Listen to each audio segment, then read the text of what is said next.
बिस्मिल्लाहिर्रहमानिर्रहीम अस्सलाम वालेकुम रहमतुल्लाह। आजकल पाकिस्तान तैयारी कर रहा है कि यूएई के तकरीबन कोई $3.5 अरब वापस किया जाए, क्योंकि यूएई ने डिमांड रख दी है।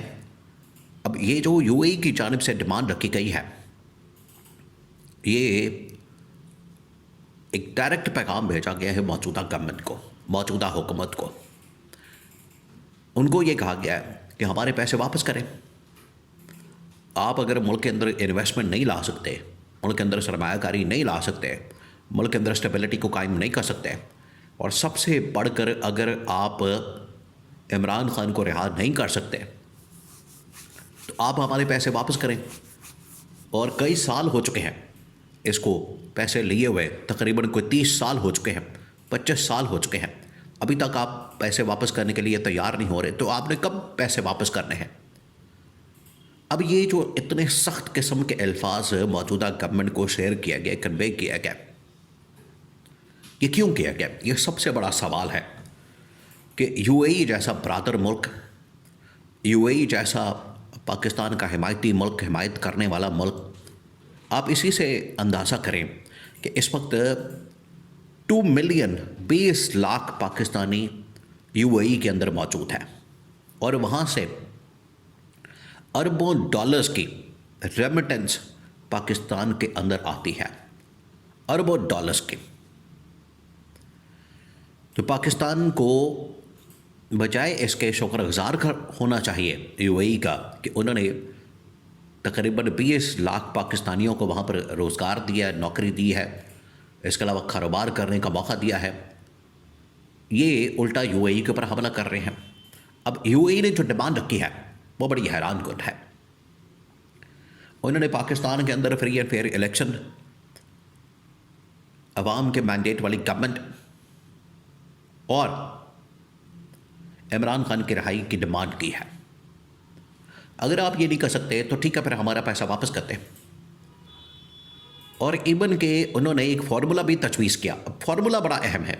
उन्होंने कहा कि आप नवाज शरीफ को सदर बना दें, इमरान खान को वज़ीर आज़म बना दें, और मरियम नवाज़ आपने यहाँ पर जो रखी हुई है पंजाब की वज़ारत आला के तौर पर, ये तो सेक्रेटरी लेवल के ऊपर भी काम नहीं कर सकती। ना इनके पास कोई विजन है, ना सोच है, ना इनके पास कोई अप्रोच है, ना कोई गवर्नेंस है, ना इनको कोई अता पता है, ना ये पढ़े लिखे हैं। तो आपने पकड़ के उसको सिवा एक हवाले कर दिया है। जितना हमारा यूएई नहीं है उससे बड़ा आपने सूबा इसके हवाले कर दिया। तो फिर आपके सामने है जो हालात बने हैं। तो इसके ऊपर मौजूदा गवर्नमेंट की जानिब से शदीद तरीन नाराज़गी का इजहार किया गया। एक तो आप इनको समझाएं, अक्ल की बात करें, उसके ऊपर ये नाराज़ भी हो जाते हैं। तो इसाक डार को ये डायरेक्ट पैगाम पहली मरतबा कन्वे किया गया, और इसाक डार ने यहाँ पर आके पूरा शोर मचा दिया। अब उसने क्या वारदात डालने की कोशिश की? इसाक डार ने जो वारदात डाली है उसके वजह से पाकिस्तानी जो 20 लाख यूएई के अंदर मौजूद है वो स्टेक पर लग गए। उनका रोज़गार, उनका कारोबार, और 20 लाख पाकिस्तानियों का मतलब ये है कि 20 लाख ख़ानदान। और अगर आप इनको टोटल करेंगे तो 1 करोड़ लोग बन जाते हैं 20 लाख ख़ानदानों को अगर आप मिलाएंगे, क्योंकि यहाँ पर उनका गुज़र बसर ही उनकी वजह से होता है। तो 1 करोड़ लोगों की ज़िंदगी इन लोगों ने स्टेक पे लगा दी।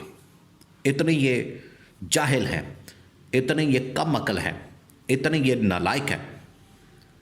इसाक डार ने यूएई से वापसी पर, यूएई से जब पैगाम आया, इन्होंने वज़ारत ख़ारजा के अंदर एक ब्रीफिंग का एहतमाम किया, और उसके अंदर कहा कि यूएई तो हमसे पैसा मांग रहा है, हम तो यूएई के पैसे उनके मुंह पर मारेंगे।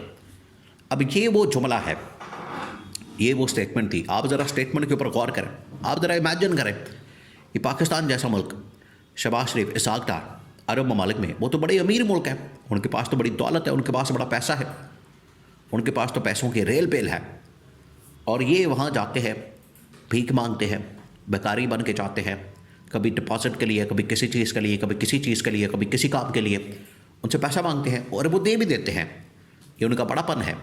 यहाँ पर जब उन्होंने कहा कि हमारे पैसे वापस करें, आप मुल्क के अंदर पहले स्टेबिलिटी लाएं, इंतकामी कार्रवाइयों को ख़त्म करें, अमन व अमान पैदा करें, इमरान खान को रिहा करें, मुल्क के अंदर फ्री एंड फेयर इलेक्शन करवाएं, अदलिया मीडिया को आज़ाद करें, बातें तो ठीक उन्होंने की हैं, उनके मुल्क के अंदर तो बादशाहत है, उन्होंने तो उसी तरह से ऑपरेट करना है। लेकिन पाकिस्तान में क्योंकि दावा किया जाता है इनकी जानिब से, तो वो कहते हैं कि आप अगर दावा करते हैं, जमहूरियत के चैम्पियन बनते हैं, तो जमहूरियत फिर बहाल करें।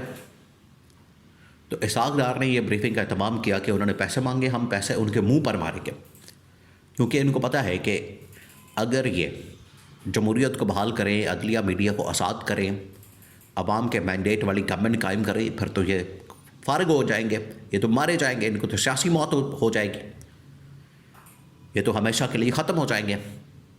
इस बात का इनको गुस्सा था कि असल में इनकी गवर्नमेंट के ऊपर, इनके इक़्तिदार के ऊपर उन्होंने सवाल उठाया। तो इन्होंने ये फार्मूला इमरान खान की वापसी का और नवाज शरीफ को सदर बनाने का, वो भी इन्होंने मुस्तरद कर दिया, वो उन्होंने फार्मूला दिया। अब इसके ऊपर काम हो रहा है। देखिए, ऑलरेडी पाकिस्तान के अंदर इस वक्त इत्तेहादी जमातों के दरमियान राब्ते हैं, एक दूसरे के साथ कम्युनिकेशन है, बातचीत है। ऑलरेडी इत्तेहादी जमातें आपस में एक दूसरे के साथ कोऑर्डिनेशन में हैं कि किस तरह से मौजूदा जो गवर्नमेंट है, इनका एक टाइम फ्रेम है। देखिए, एक टाइम फ्रेम को आपने समझना है। टाइम फ्रेम ये है कि 2.5 साल मुकम्मल होने के बाद अगला जो 2.5 साल का टेन्योर है वो दूसरी इत्तेहादी जमात को मुंतकिल हो जाएगा। और ये दो इत्तेहादी जमातों के दरमियान, बड़ी जो इत्तेहादी जमातें हैं उनके दरमियान एक फार्मूला तय हुआ, बाकी जो छोटी जमातें हैं उनका जो अपना अपना हिस्सा है, शेयर है, उनको मिल जाएगा। तो असल में ये जंग पहले नून लीग पीपल्स पार्टी के दरमियान, और वहाँ से अब ये निकल चुकी है, जिसमें पीटीआई को मिलाने की भी कोशिश की जा रही है। पीपल्स पार्टी मांग रही है अपना हिस्सा और 2.5 साल का टेन्योर वो डिमांड कर रही है। नून लीग इसके ऊपर राज़ी नहीं। नून लीग चाहती है अगले 2.5 साल और अगले 5 साल भी निकाल लें, ये वाला 2.5 साल भी निकाल लें, और अगला इलेक्शन भी चोरी करके इसी तरह से 2024 की तरह अगला इलेक्शन भी निकाल लें। नून लीग तो ये दिमाग के अंदर मंसूबा बना के बैठी है, पीपल्स पार्टी के लिए काबिल कबूल नहीं। तो अब बिल्कुल उसी तरीके से जिस तरीके से पीपल्स पार्टी ऑफ़र कर रही है इधर पीटीआई को कि आप वज़ीर-ए-आज़म बन जाएं, जरदारी को सदर बना दें, उसी तरह से नून लीग भी पीटीआई को ऑफ़र कर रही है कि हम नवाज शरीफ को सदर बना दें और इमरान खान को वज़ीर-ए-आज़म बना दें। तो ये आपस की लड़ाई की वजह से पीटीआई का जो पलड़ा है वो भारी हो रहा है, पीटीआई की अहमियत में इजाफा हो रहा है। तो यूएई ने भी इसी किस्म का फार्मूला दिया, इनके पास भी इसी किस्म के फार्मूले मौजूद हैं। लेकिन आपस की जो इनकी लड़ाइयाँ हैं, आपस के जो इनके झगड़े हैं, एक दूसरे के साथ इक़्तिदार की जो रस्साकशी है, इसमें कहीं अवाम न पिस जाए, ये बड़ा अहम नुक्ता है। और अवाम की सारी की सारी नज़रें इस वक्त इनके ऊपर लगी हैं।